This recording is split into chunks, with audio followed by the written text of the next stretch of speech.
দুরুদ, ইস্তিগফার, দোয়া ইউনুস, এই তিন আমল পাশাপাশি ইয়াজাল জালাল ওয়াল ইকরাম, এই চারটা জিনিসকে এমন ভাবে ধরছে, বিশেষ করে দুরুদ, স্পেশালি সারাক্ষণ দুরুদ।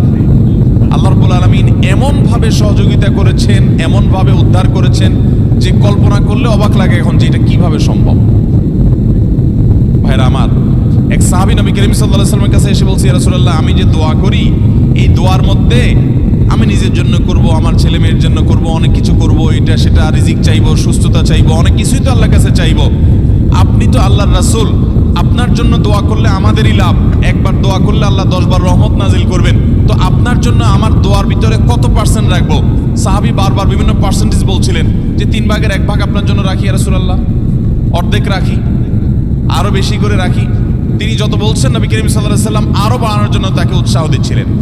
এক পর্যায়ে যখন তিনি বললেন, ইয়া রাসূলুল্লাহ,